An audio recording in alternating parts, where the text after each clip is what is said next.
Bonjour à tous, nous nous retrouvons pour le taroscope de ce mois d'août 2023. J'espère que vous allez bien. Alors, la guidance se fera pour les cancers, ascendant cancer et lune en cancer. J'espère que vous passez de bonnes vacances ou alors, si vous êtes au travail, un bon courage pour ce mois d'août. Allez, l'énergie. Oh, excellent, le nouveau départ.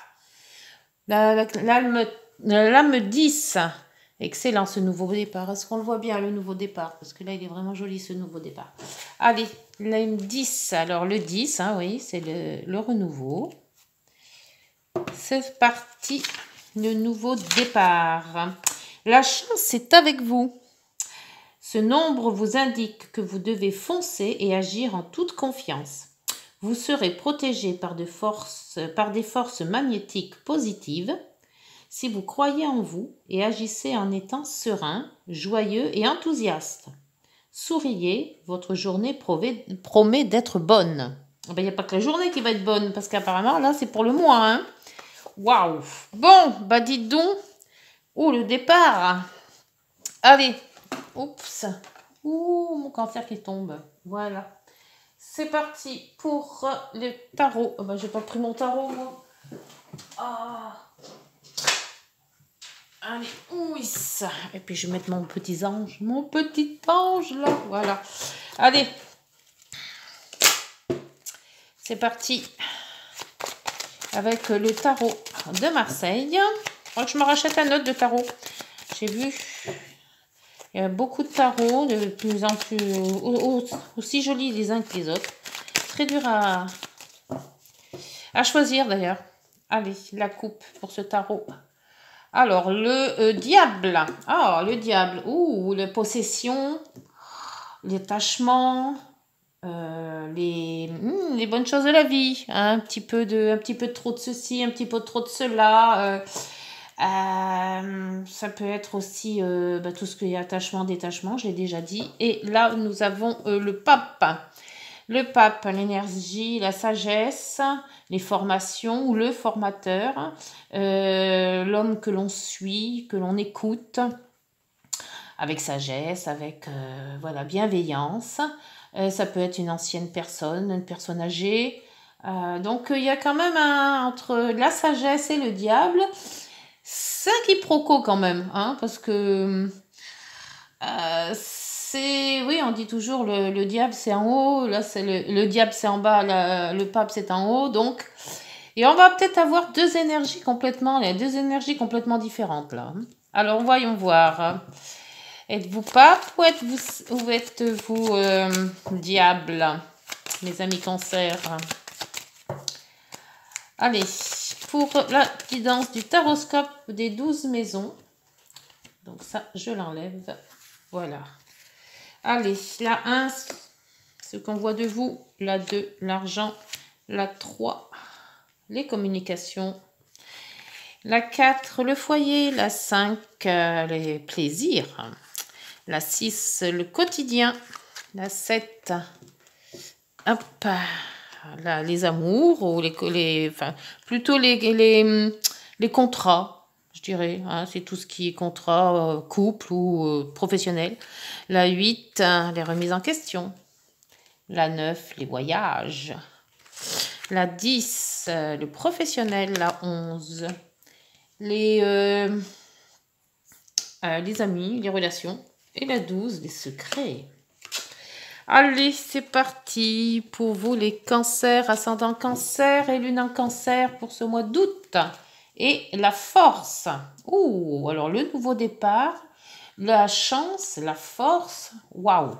Bah, je ne sais pas ce que vous allez faire au mois d'août, mais ça va être génial, hein? Alors, est-ce que tout le monde voit bien les cartes? Je pense que oui. J'ai bien tout mis comme il faut pour que tout soit bien net. Voilà, allez, c'est parti pour la 1. Alors, la 1, c'est votre tempérament pour ce mois d'août. Le tempérament qu'on vous voit, tout ce qu'on voit de vous, hein, c'est votre tempérament, c'est votre ce que vous êtes exactement, ce que les autres ressentent par rapport à vous. Alors, le bas de fleur, vous êtes un Vous êtes combatif, c'est-à-dire que, pas combatif, mais vous allez quand même faire un nouveau départ. C'est ce qu'on vous dit de toute manière avec le trèfle. C'est un projet que vous avez sûrement mûri depuis pas mal de temps, que vous avez réfléchi pas mal de temps, et là vous vous lancez. Vous avez mis tous les atouts de votre côté, vous avez bien fait tout votre établi est bien net, vous savez ce que vous devez faire en temps et en heure, vous avez pris tout ce dont vous avez besoin et vous vous lancez dans ce projet. Pour la 2, c'est les finances, vos finances. Ça peut être les biens que vous avez accumulés durant des années. Ça peut être aussi tout ce qui est vos revenus. Alors, les revenus, la tempérance. Donc, vous agissez en tant que vos revenus sont bien gérés. Il y a autant de rentrées que de sorties. Il n'y a pas plus de l'un, pas plus de l'autre. Donc, on voit que vous êtes dans l'harmonie de votre budget. Pour la maison 3, c'est la communication, c'est peut-être aussi des petits déplacements, c'est aussi tous les rapports que vous avez entre vos frères et vos sœurs. La papesse, il y a des secrets. Alors, est-ce que vous avez des secrets par rapport à vos frères et sœurs, ou est-ce que la communication elle est plutôt comment dire, un petit peu les messes basses. Vous savez ce qu'on dit tout bas mais qu'on n'ose pas dire tout haut.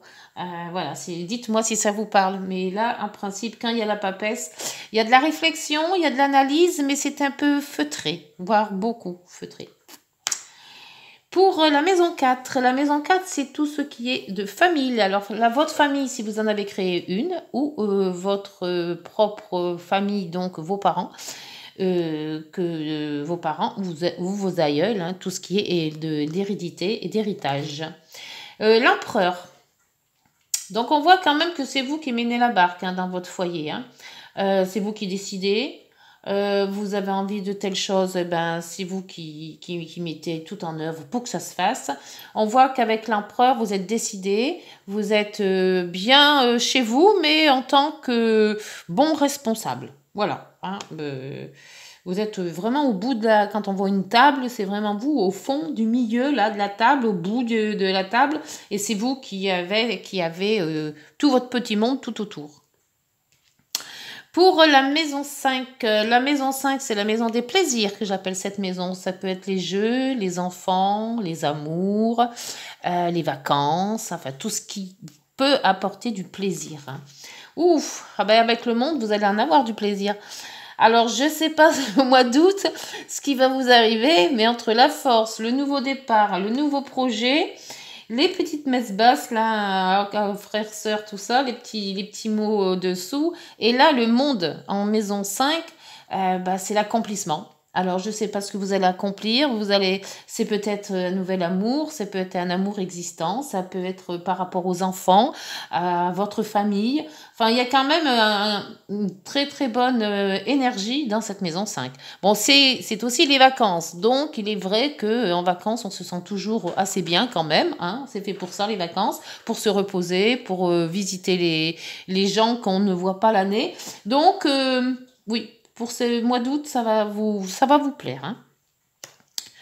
Pour la maison 6, la maison donc du quotidien, métro, boulot, dodo. Alors en vacances, ça va pas être trop ça, mais bon. Là, vous avez la maison Dieu. Donc la maison Dieu, moi je dis toujours que ça passe ou ça casse, c'est-à-dire qu'elle est soit négative, soit positive cette maison, cette carte. Elle peut aller dans le bon. Alors là, c'est-à-dire que vous avez quelque chose de brutal qui va arriver, mais qui va vous faire plaisir. Ou alors, ça va être brutal aussi, mais ça va être moins bon. Donc, on verra avec le tirage final pour cette maison-ci, c'est le quotidien. Donc, peut-être des hauts et des bas dans ce quotidien, on va voir. Par contre, dans la maison 5, elle est superbe. Donc, ça m'étonnerait que ça soit moche dans le quotidien. Pour la maison 7, la maison des amours, la maison des contrats. Ça peut être les mariages, les packs, ça peut être professionnel, ça peut être des contrats, c'est des associations, des unions. L'amoureux. Alors l'amoureux, c'est le choix. Alors dans cette maison d'union, ou d'association, le choix. Le choix peut-être de se dire qu'on va s'unir, oui ou non. Est-ce que c'est le choix de concrétiser un projet avec un partenariat, oui ou non? Voilà, donc il y aura un choix aussi ici à faire. Donc c'est peut-être pour ça que le quotidien Maison 6, il y a deux facettes aussi. Parce que là, on est un petit peu entre deux chaises. On ne sait pas trop comment faire, on ne sait pas trop si on dit oui ou si on dit non. Partenariat professionnel, partenariat amical ou amoureux, là, vous allez vous poser des questions. Hein. La maison 8, c'est la maison des transformations, des remises en question. C'est aussi les acquis avec l'argent des autres, provenant des autres. Hein, ça peut être les assurances, les banques, le social, les legs, les héritages, enfin tout ça. Et c'est aussi la sexualité. Ah, le diable qui revient. Ah ben, en sexualité, le diable, eh ben, c'est quand même pas mal. Hein. Et ouais. Donc, peut-être qu'avec les plaisirs de la maison 5, vous allez passer un bon mois d'août. C'est aussi donc la remise en cause et en question des attachements, de l'attachement à l'autre ou aux autres, ou le détachement aux uns et aux autres. Donc peut-être que c'est le choix qu'on vous dit de faire là en maison 7.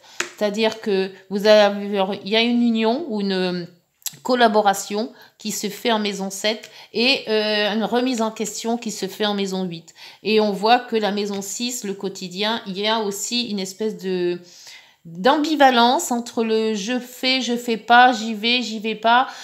C'est un peu flou, ces maisons-là. Hein. Donc la maison 9, c'est la maison des voyages, c'est la maison de l'étranger, de la justice, des idéaux, c'est aussi tout ce qui est l'évolution spirituelle. Là. L'impératrice. L'impératrice, c'est la gestation, l'impératrice, c'est la création.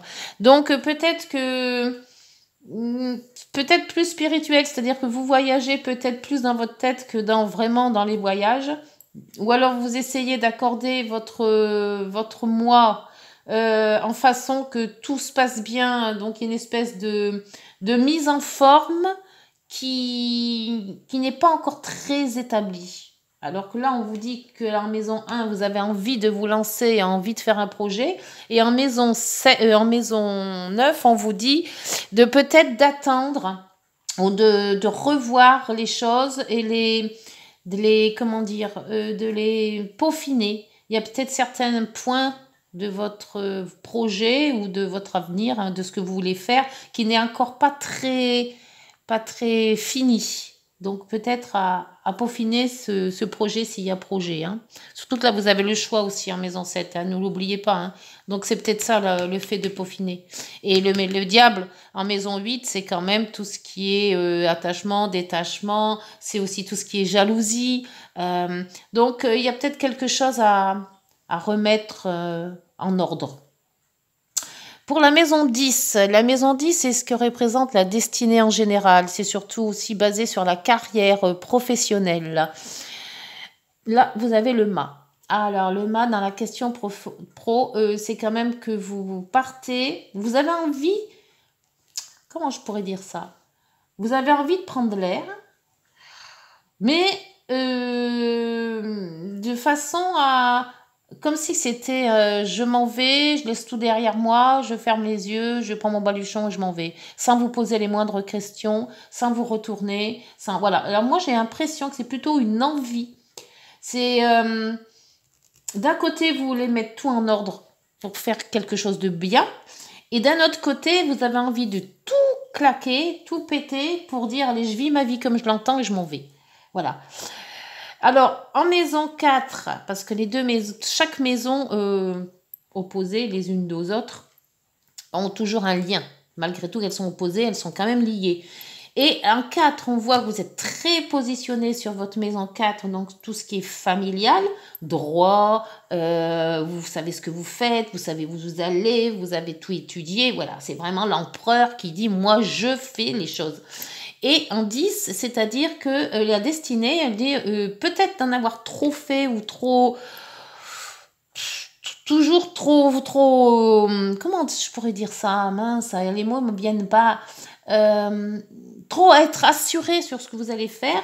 Et j'ai l'impression que là, vous sautez le cap en se disant, allez hop, moi maintenant, je fais plus rien, j'analyse plus rien, je m'en vais.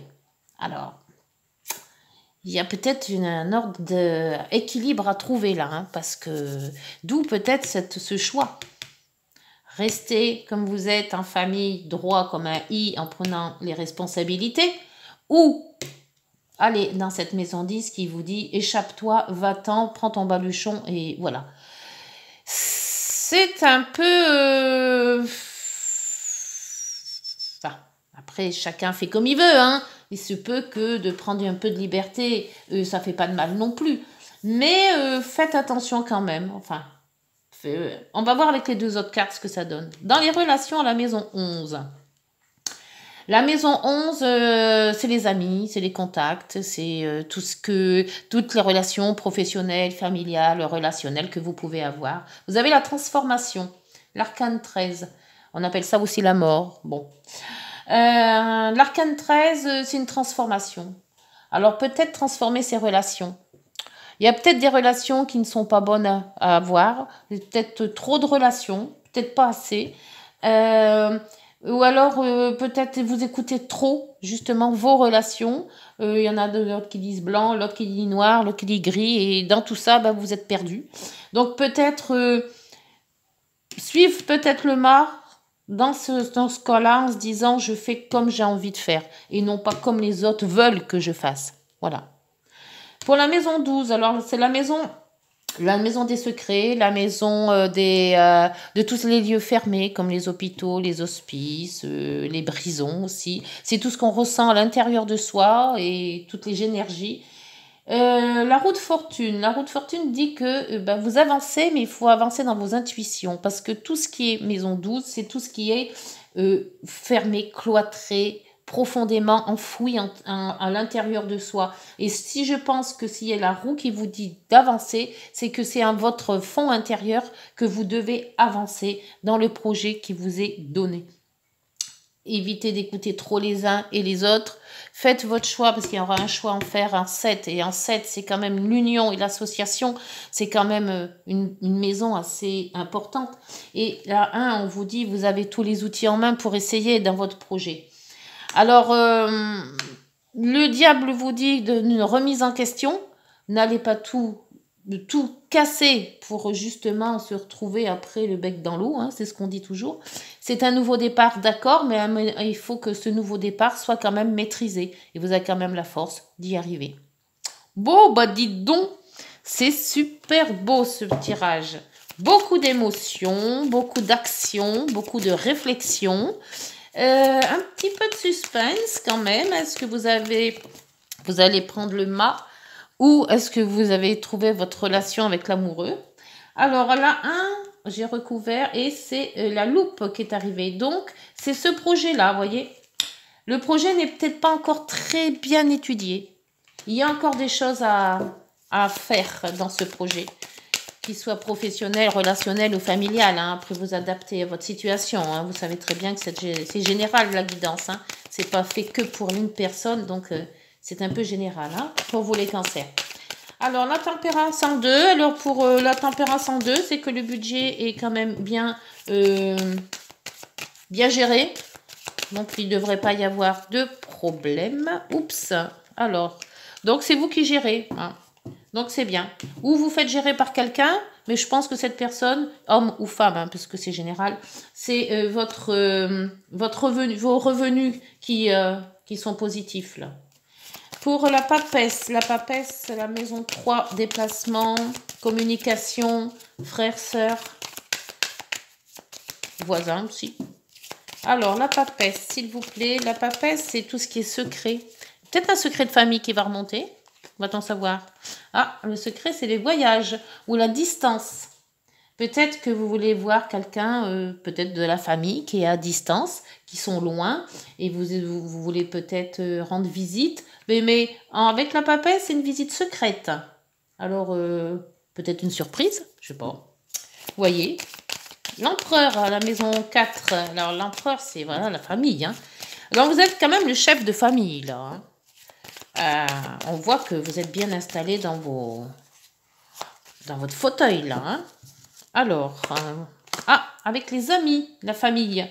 Alors, peut-être voyage en famille, avec des amis, vous êtes entouré. Là, il y a des réceptions, il y a des invitations. Maison 5. Hein. Non, c'est pas mal cette vie-là.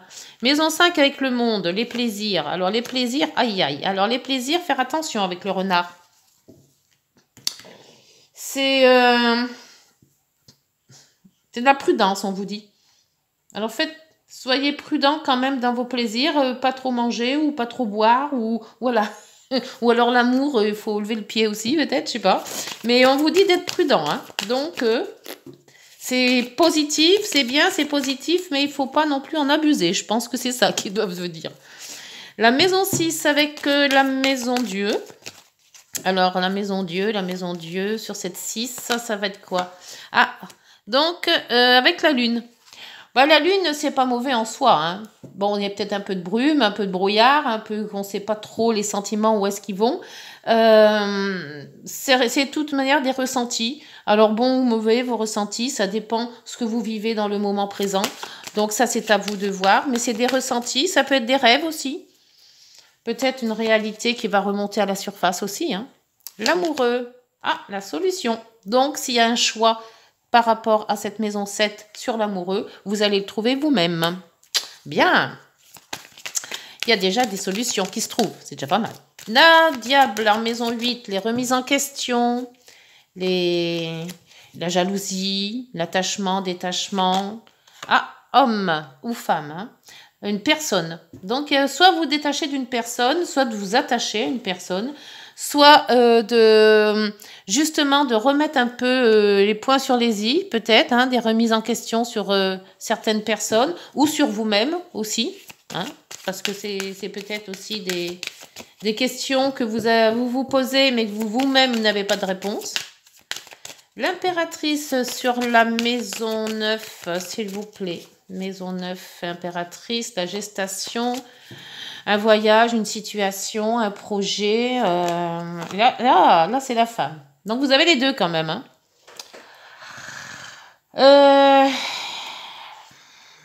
Ouais. Alors, donc, peut-être posez-vous question sur une personne, sur une association, sur une union. Il y a peut-être quelque chose qui est en suspens. Je sais pas. Alors, le mât. La maison 10 avec le mât, eh ben, il s'en va sans trop se poser de questions. Il veut changer sa vie, il veut changer son idéal, il veut changer beaucoup de choses, le mât. C'est un adolescent, le mât. Ah, donc il y a du changement. Et peut-être un déménagement aussi. Alors, c'est peut-être ça, la poudre d'escampette, hein, que je vous disais tout à l'heure. Je vais où je veux. Parce que là, il y en a peut-être trop. Et là, on essaye de se libérer. C'est une sorte d'évasion, de libération. Il y a quand même avec les cigognes un changement ou un déménagement. Hein. Donc, il y a une remise en question quand même hein, par rapport à ce que je vois. Hein. Mais cette union va avoir la solution. Pour donc la 13, les relations de cette maison 11, il y a une transformation dans vos relations. Alors, est-ce que c'est des relations professionnelles ou amicales? Est-ce que ces relations peut-être aussi par rapport à tout ce qui est familial hein? Ah, c'est avec le temps. Soit vous allez prendre le temps de réfléchir sur certaines de vos relations, peut-être pour prendre une décision aussi, hein? Ou alors vous avez le temps de voir, mais je pense que il y a beaucoup de choses qui vont, avec ce nouveau départ justement, ressasser dans votre tête. C'est même bizarre qu'on n'ait pas eu l'ermite. Hein. La roue de fortune sur la maison 12. Alors par contre, la roue de fortune va toujours dans le bon sens, c'est toujours positif. Donc je pense que le moyen de réflexion que vous allez vous faire, les cancers, va vous aider justement à y voir plus clair dans vous-même. Hop. Donc c'est par rapport à des discussions. Peut-être on vous dit tout simplement si vous voulez avancer et à y voir plus clair. Justement, il y a quand même un quotidien, il y a quand même cette lune, hein, dans votre vie ou de ce que vous cherchez vraiment. Il va falloir en discuter. Discuter avec vos amis, avec vos couples, mais il y a le temps qui est là, donc le temps avec les amis, les relations, on prend son temps peut-être aussi. Et en dos, oh, le dos, c'est le bouquet, c'est le plaisir, c'est ce qui est super. Ça, là, vous voyez? Et là c'est pas mal ça, vous voyez? Ça, c'est plaisir, c'est vous avez un cadeau, c'est comme un cadeau en fait, hein. Vous avez l'opportunité d'avoir de la chance, et en plus vous l'avez. Les signatures, et ça c'est les livres fermés, c'est des choses qui remontent à la surface, et ça m'étonne pas qu'on ait la papesse en maison 3. Des contrats qui vont peut-être être signés, et ça va vous faire plaisir. Donc je sais pas quel contrat vous allez signer, est-ce que c'est professionnel ou familial ou relationnel, mais ça va dans le bon sens. Bon, tant mieux. Tant mieux, tant mieux. Bah, c'est pas si mal que ça, hein. Par contre, il y a quand même de grosses remises en question. Il y a une solution dans votre maison 7, savoir si on fait un contrat, si on n'en fait pas, si on fait un pacte, si on fait un mariage. Et voilà, avec l'union et l'association, il y a un choix à faire et vous allez le trouver, ce choix. La solution, c'est vous qui allez la trouver. Donc là, il y a des remises en question avec vous-même ou avec une autre personne. Là, il y a peut-être un déménagement ou un changement de quelque chose. Il y a quelque chose à changer dans votre vie. Mais faites attention parce que le projet que vous avez mis en route ou que vous croyez mettre en route, il faut le repeaufiner. Il y a des choses qu'il faut éclaircir. C'est pour ça qu'on vous dit de vous regarder à la loupe. Bon, eh ben dites donc, ça va remuer ce mois d'août, hein. C'est pas de tout repos, hein. Allez, pour les cancers, ascendant cancer et lune en cancer, s'il vous plaît. Hop, ça sautait. Alors, le retour du passé et la force que vous avez déjà avec l'arcane 11. Une personne peut revenir dans ta vie. Profite de ce moment pour créer de nouveaux liens de manière plus positive. Ah, c'est peut-être ça. Le choix là. L'amoureux en maison 7 et la clé. Et la force, ton imagination grandit et tu comptes bien continuer ainsi. Je t'en félicite. Attention tout de même à ne pas délaisser les personnes qui t'entourent. N'oublie pas l'essentiel. Voilà, il faut aimer tout le monde, il ne faut pas oublier. Bah écoutez, j'espère que ce tirage, et en dos on avait quoi? Le pardon. Ah, le pardon. Vous dit, si tu as face à des difficultés ou que la solitude est trop présente, sache que je suis juste là à tes côtés. Tu n'es jamais seul. J'attends seulement un signe de ta part pour t'aider à évoluer. Ah, la maison 8, l'évolution. Allez, donc, bah écoutez, les cancers, je vous laisse sur ce beau tirage, parce que pour moi, il est très beau, ce tirage pour ce mois d'août. N'hésitez pas de liker, de vous abonner, de partager si vous connaissez des cancers. Et puis, on se retrouve donc en septembre. D'ici là, portez-vous bien, prenez soin de vous. Au revoir.